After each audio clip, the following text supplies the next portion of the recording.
Hi! இன்னைக்கு நம்ம பார்க்க போகிறது கொரிந்தியர் 13ஆம் அதிகாரத்தில் 4-7 வசனம் அன்பை பற்றி இப்படி ஒரு ஆழமான வார்த்தைகளை சொல்லுது. என்னென்னு பார்த்துருவோமா? அன்பு என்பது நீடிய சாந்தமும் தயவும் உள்ளது. அன்புக்கு பொறாமை இல்லை.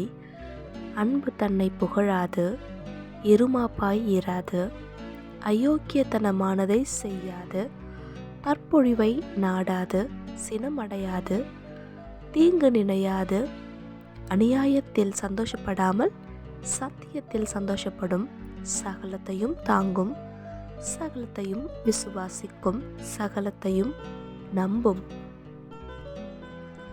இந்த வசனம் நம்மளுடைய வாழ்க்கைக்கு ஒரு பெரிய வழிகாட்டியாகவே அமைந்திருக்குதுன்னு சொல்லலாம்.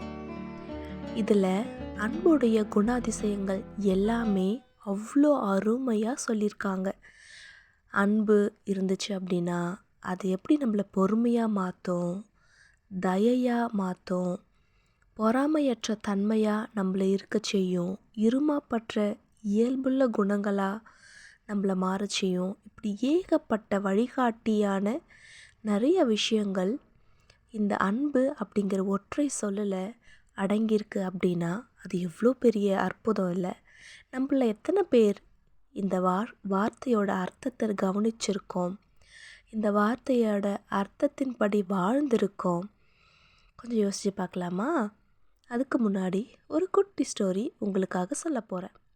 இது நிஜ வாழ்க்கையில் நடந்த ஒரு ஸ்டோரி. இந்த வசனத்தை கேட்டு வாழ்க்கையில் மாற்றத்தை அடைந்த ஒரு உண்மையான தம்பதிகள் அவங்கள பற்றி சொல்ல போகிறேன். நரேஷ் மற்றும் சுதா, இவங்க 2 பேரும் கிட்டத்தட்ட ஒரு 20 வருஷமாக ஹஸ்பண்ட் அண்ட் ஒய்ஃபாக வாழ்ந்துட்டு வந்திருக்காங்க. ஸ்டார்டிங் ஸ்டேஜில் அவங்களுடைய அன்பு ரொம்ப அதிகமாகவே இருந்துச்சு.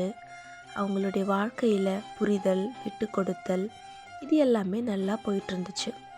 ஆனால் என்னாச்சு, நாளடைவில் அவங்க வாழ்க்கையில் சந்திக்கிற சவால்கள், வேலையோட அழுத்தம், குடும்ப பொறுப்பு, இதனால் அவங்களுடைய உறவு ஒழுங்காக ஒரு சீரான ஓட்டத்தில் இல்லாமல் அவங்களுடைய அன்பு சீர்குலைய ஆரம்பிச்சிச்சு.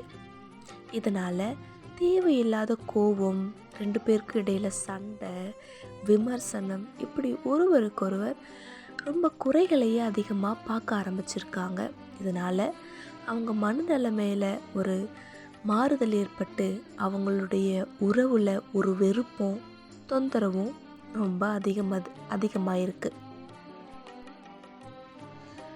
ஒரு நாள் சுதா தன்னுடைய ஒர்க் முடிச்சுட்டு வீட்டுக்கு போயிட்டுருக்கும் போது பஸ்ஸில் ஒருத்தவங்க இந்த கொரிந்தியர் 13 அதிகாரத்தை வாசிச்சிட்ருக்காங்க. அதில் அன்பு அப்படிங்கிற அந்த வசனம் வரும்பொழுது அவங்க மனசில் ஏதோ ஒரு மாற்றம் நடந்திருக்கு. அன்பு அப்படிங்கிறது ஒரு தன்னலம் இல்லாதது, அது தற்பொழிவை எப்போவுமே நாடாது, அது கோவப்படாது, அன்கண்டிஷ்னலாக எதிர்பார்க்காம கொடுத்துக்கிட்டே இருக்கும் அப்படிங்கிற அந்த ஒரு அர்த்தம் அவங்க மனசில் ஆழமாக பதிஞ்சிருக்கு. அந்த வசனத்தை கேட்டு முடித்து அவங்க யார்கிட்டையுமே எதையும் பேசாமல் அதை மறுபடியும் தியானிக்க ஆரம்பிச்சிருக்காங்க. அதை மறுபடியும் ஆழ் மனசில் ஆழ் மனசில் அந்த வார்த்தைகளை வச்சு அதிகமாக யோசிக்க ஆரம்பிச்சிருக்காங்க. இதனால் அவங்க மனசில் ஒரு சாந்தம், ஒரு அமைதி, பொறுமை, இது எல்லாமே தானாக நடக்க ஆரம்பிச்சிருக்கு, ஒரு மேஜிக் மாதிரி. இதனால் அவங்களுடைய குடும்ப வாழ்க்கையில் இருந்த பிரச்சனை, சண்டை எல்லாமே சரியாகி அவங்களுடைய வாழ்க்கையுடைய பயணத்தை மறுபடியும் ஆரம்பிச்சிட்டாங்க. எந்த இடத்துல அவங்க சண்டை போட்டு அவங்களோட வாழ்க்கை முறிவுக்கு வந்துச்சோ அதே இடத்துல அவங்களுடைய வாழ்க்கையை மறுபடியும் கட்டி எழுப்பி ரொம்ப ஹாப்பியான ஃபேமிலியாக இன்றைக்கும் வாழ்ந்துட்டுருக்காங்க. ஸோ லைஃப்பில் அன்புங்கிறது கண்டிப்பாக எல்லாருக்கும் ரொம்ப ரொம்ப இம்பார்ட்டண்ட். நம்ம வாழ்க்கையில் முக்கியமாக ஒரு 5 குறிப்புகளை உங்களுக்கு நான் சொல்லித்தர போகிறேன். இந்த அன்பு இருந்துச்சு அப்படின்னா கண்டிப்பாக நம்மக்கிட்ட பொறுமையும் தயவும் இருக்கும்.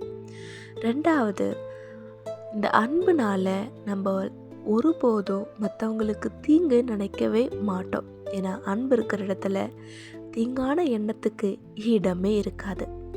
3வது, புகழ்ச்சி எதிர்பார்க்காம செயல்படுகிற ஒரு குணம். அன்பு இருக்கும்போது நம்ம எப்போவுமே எதையுமே எதிர்பார்க்காம அன்கண்டிஷ்னலாக மற்றவங்களுக்கு லவ்வை கொடுத்துக்கிட்டே இருப்போம். 4வது, எப்போவுமே இந்த அன்பு நம்மளை மகிழ்ச்சியாகவே வச்சுக்கும். நம்ம இதனால் மற்றவங்க கிட்ட உண்மையாக பேசுவோம், நம்மளோட வாழ்க்கையில் உண்மையாக வாழுவோம். அந்த உண்மை நம்மளை தன்னம்பிக்கையாக வழிநடத்தும். 5வது, சகிப்புத்தன்மை. அன்பு இருக்கும் பொழுது எப்போவுமே நம்ம மற்றவங்க செய்கிற சின்ன தவறாக இருந்தாலும் சரி, பெரிய தவறாக இருந்தாலும் சரி, அதை சகித்து கொள்ளக்கூடிய ஒரு குணத்தை அன்பு நம்ம மனசில் விதைச்சிரும். ஸோ நம்ம வாழ்க்கையில் இந்த 5 டிப்ஸையும் செயல்படுத்துகிறோன்னா நம்ம வாழ்க்கை சந்தோஷமும் சமாதானமாக இருக்கும். இந்த ஒரு வசனம் நம்மளுடைய திருமண வாழ்க்கையில் மட்டும் இல்லாமல் குடும்ப வாழ்க்கையிலையும் சரி, மற்ற உறவுகளுக்கிடையும் சரி, மற்ற மனிதர்கிட்டையும் சரி, ஒரு அடித்தளமான அன்பான ஒரு உறவுகளை ஏற்படுத்த இந்த வசனம் கண்டிப்பாக வழி செய்யணும்னு நான் நம்புகிறேன். உங்களுக்கும் கட்டாயம் அப்படியே வாழ்க்கையில் நடக்கணும்னு ஆசைப்படுறேன், ஜெபிக்கிறேன். தேங்க்யூ. Praise the Lord.